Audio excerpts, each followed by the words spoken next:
Olá, pessoal, tudo bem? Vamos aqui hoje para mais uma videoaula, tá certo? E o tema da nossa aula de hoje será a Primeira Guerra Mundial, tá? Deixa eu compartilhar aqui a tela com vocês, para vocês acompanharem os slides. Só um instante. Pronto. O tema da nossa aula de hoje, como eu disse, Primeira Guerra Mundial, tá? Guerra que aconteceu entre 1914 e 1918. Primeira coisa que nós temos que entender é que fatores levaram à Primeira Guerra Mundial. Anteriormente, nós estudamos um assunto chamado imperialismo. Vocês lembram disso? Eu disse que lá, o imperialismo, os grandes países da Europa, industrializados, né, em busca de mão de obra, matéria-prima e mercado consumidor, partiram em direção à África e à Ásia para conquistar lá territórios e buscar essas três coisas. Porém, o que acontece?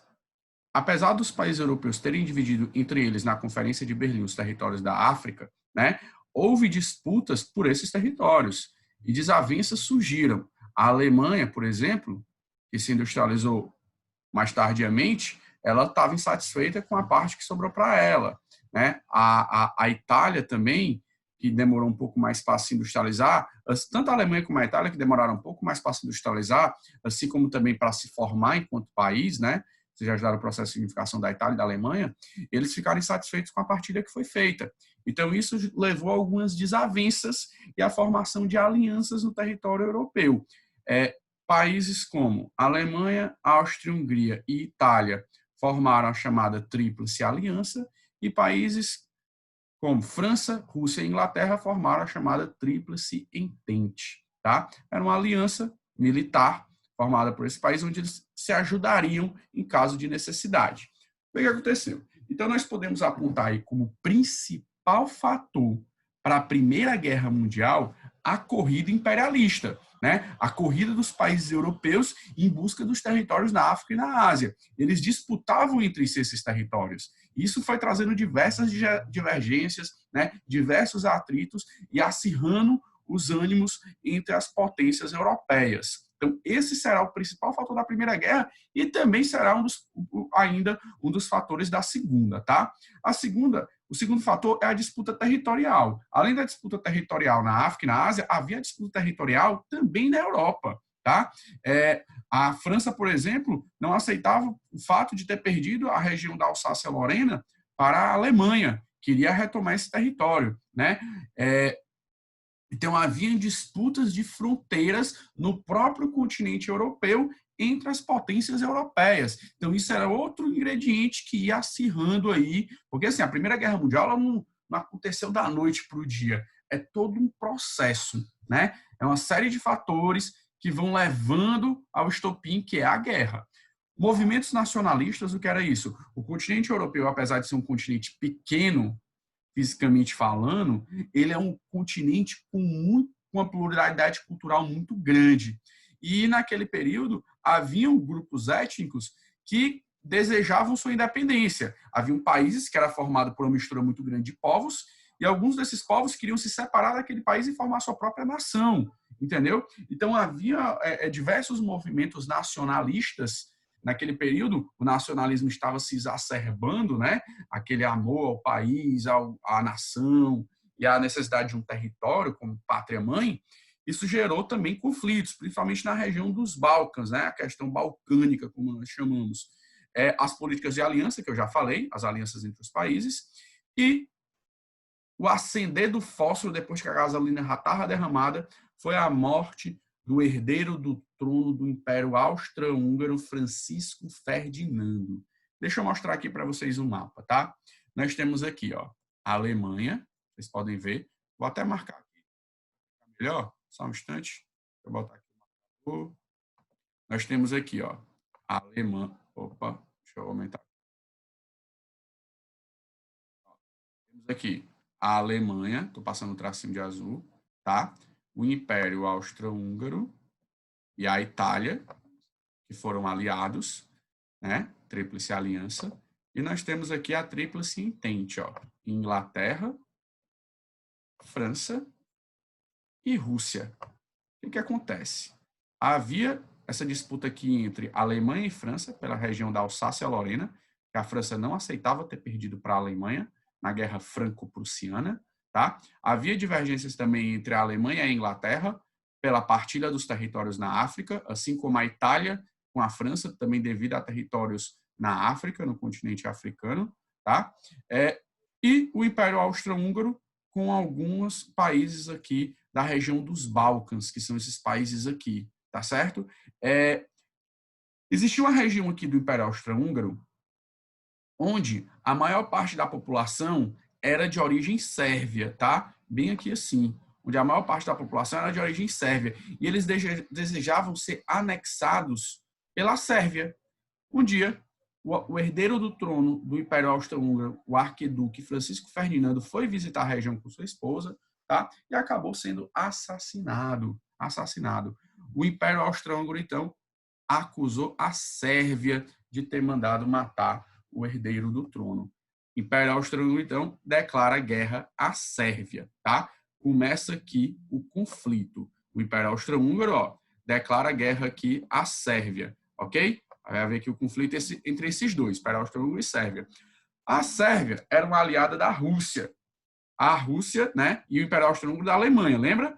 Da Tríplice Aliança. A Alemanha, então, como ela era aliada do Império Austro-Húngaro, né, logo se prontifica em ajudar o Império Austro-Húngaro nessa guerra. A Rússia, que tinha divergências com a Alemanha, por questões territoriais também, e que apoiava a Sérvia, entra no conflito, então, dando seu apoio ao pequeno país dos Balcãs, Sérvia. A França, que já tinha disputas contra a Alemanha, também resolve entrar nesse conflito, né? Apoiando aqui a Sérvia. E a Alemanha, então, entra e rixa com a França. Inglaterra também vai entrar no conflito. E, por último, entra a Itália. A Itália inicialmente ficou neutra, depois entra apoiando. Só que a Itália é interessante que depois ela vira a casaca, viu, pessoal? Depois ela vai para o lado da Tríplice Aliança. Então, tem-se início a Primeira Guerra Mundial, tá? Vocês percebem aí, né, pelos tracinhos que eu fiz, a política de alianças. O que vai acontecer? O que acontece? A Primeira Guerra Mundial ela tem algumas etapas. A primeira fase é a guerra de movimento, onde as tropas vão tentar se posicionar o mais próximo possível da fronteira do inimigo. Então, por exemplo, a França aqui vai tentar levar os seus soldados o mais próximo possível da fronteira com a Alemanha e com a Itália, e a Alemanha e a Itália vão tentar levar o mais próximo possível suas tropas para a fronteira contra a França.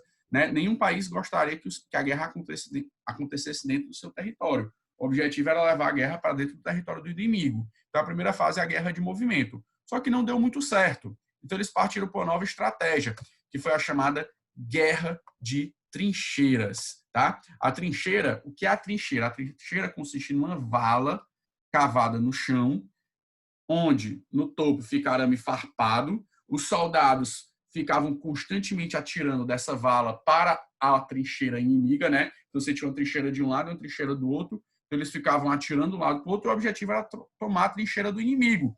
E assim você ia avançando. Só que isso foi uma guerra extremamente cansativa. Às vezes demorava meses para tomar a trincheira. Tem diversos filmes que retratam a Primeira Guerra Mundial, mas tem um que é relacionado aos super-heróis, que eu acho bem interessante, é aquele filme da Mulher Maravilha. Você pode ver naquele filme, tem uma cena que a Mulher Maravilha está numa trincheira, e ela sai, né? Vai lá com o escudo dela e avança para a trincheira inimiga. E aqueles soldados estavam naquela trincheira há meses, entendeu? Então, ali mostra bem como era esse conflito na trincheira, tá? Só que o problema das trincheiras qual era? Os soldados tinham que dormir nela, se alimentar nela, fazer suas necessidades nela, tinham ratos, doenças. Então, assim, era uma guerra bem cansativa, né? Muitos soldados morreram vítima, além da questão da guerra em si, das mortes por balas e bombas, havia também a morte por doenças, tá? Então essa guerra de trincheiras, ela entre os modelos de guerra foi o modelo mais exaustivo, tá? Vamos lá. Se você for olhar na Europa, tem umas imagens aéreas daquele período. A Europa, boa parte dela você consegue ver, né, com a vista aérea, quão longas eram as trincheiras. As trincheiras chegavam a ter quilômetros de comprimento, tá? Ok? Vamos lá, pessoal. O que acontece? A guerra estava meio que travada, né? Estados Unidos tinha uma tendência a apoiar os aliados, né? O Brasil também. Só que os Estados Unidos ele entra na guerra mandando alguns poucos soldados no final e dando apoio militar, né, com armas e financeiro, tá? Esse apoio aí vai contribuir para que os aliados possam vencer, né, aliás, a Tríplice Entente possa vencer os aliados, correção, tá? Estados Unidos e Brasil apoiavam a Tríplice Entente, que é França, Inglaterra e Rússia. Acabei falando que era a Tríplice Aliança, na verdade, eles apoiavam a Tríplice Entente, tá? O período da Primeira Guerra Mundial também foi marcado por grande desenvolvimento tecnológico. Infelizmente, os seres humanos, né, a nossa tecnologia ela avança muito em épocas de guerra. O mesmo deveria acontecer em épocas de paz. Para poder vencer a guerra, o homem consegue fazer as invenções mais mirabolantes possíveis e, com isso, avançar tecnologicamente. O raio-x portátil foi criado nessa época. Muitos alimentos enlatados também surgiram nessa época para poder atender aos soldados na trincheira, tendo em vista que os alimentos não podiam estragar rapidamente, tinham que durar mais tempo, né? O absorvente feminino, inicialmente, não era para mulheres, era para homens, para poder tampar os ferimentos com bala, né? Então, uma série o relógio de pulso também surgiu nesse período, tá? Então, uma série de invenções foram criadas no período da Primeira Guerra Mundial, tá? Os fertilizantes que eram utilizados, fertilizantes químicos eram utilizados para fazer bombas, hoje são utilizados para a agricultura, mas eles foram criados para serem usados na criação de bombas, tá ok? Então, houve um grande desenvolvimento tecnológico nesse período também, né? Diversos antibióticos para poder tratar as doenças. O que acontece? A Rússia acaba saindo da guerra posteriormente. A Rússia vai passar por um processo de revolução, onde o czar russo vai cair e a Rússia vira socialista, vai ser o tema da nossa próxima videoaula, vocês acompanhem. E aí a Rússia sai da guerra, né? Só que em paralelo a isso, os Estados Unidos entram mandando alguns soldados e dando apoio financeiro e militar. Mais tardar, a Itália vira a casaca, sai, né, deixa de apoiar a Alemanha e o Império Austro-Húngaro, não resta outra alternativa para a Alemanha senão se render. Tá? A Alemanha se rende e ela é obrigada a assinar um tratado de rendição, que é o Tratado de Versalhes. Esse Tratado de Versalhes, pessoal, foi uma verdadeira humilhação para o povo alemão. A Alemanha teve que pagar uma indenização bilionária para os países vencedores. Ela perdeu parte do seu território, tanto na Europa como das suas colônias na África e na Ásia. Ela ficou proibida de ter um exército com mais de 100 mil homens e ficou proibida de fabricar novas armas. Então, esse tratado foi uma verdadeira humilhação para o povo alemão. E esse tratado ficou engasgado aqui no orgulho alemão, tanto é que uma das causas da Segunda Guerra Mundial vai ser o revanchismo alemão decorrente do Tratado de Versalhes. Em 1920 é criada a Liga das Nações, que é uma espécie de organização das Nações Unidas. Era uma liga cujo objetivo era manter a paz mundial e evitar que novas guerras acontecessem.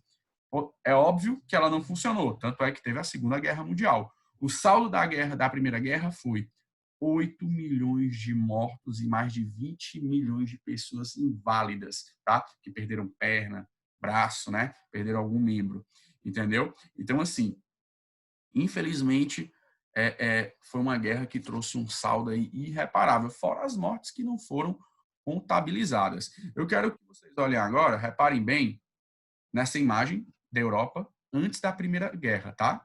Olhem para a Rússia, olhem para o Império Austro-Húngaro bem aqui e olhem para a Alemanha. Fiquem atentos a essa faixa de terra, Rússia, Alemanha e Império Austro-Húngaro. Veja como vai ficar o mapa da Europa após a Primeira Guerra. Lembra que a Rússia era colada na Alemanha e havia o Império Austro-Húngaro? O Império Austro-Húngaro se divide, Áustria-Hungria e Tchecoslováquia. Entre a Alemanha e a Rússia vai surgir Finlândia, Estônia, Letônia, Lituânia, Polônia e Prússia. E aqueles países dos Balcãs, boa parte deles se unifica formando a Iugoslávia. Tá certo, pessoal? Ó, tá aí os dois mapas para vocês poderem comparar, né? Houve uma grande mudança na configuração territorial europeia, decorrente dos movimentos nacionalistas, tá certo? Tranquilo?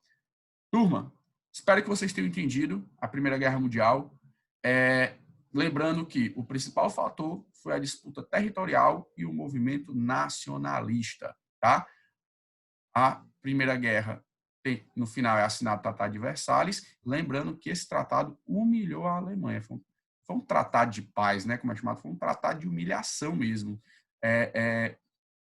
E aí, uma das principais causas da Segunda Guerra Mundial, além também da, da disputa territorial, será o revanchismo por conta do Tratado de Versalhes, tá? Mas isso é um tema para a próxima aula. Um abraço, turma. Até mais. Tudo de bom.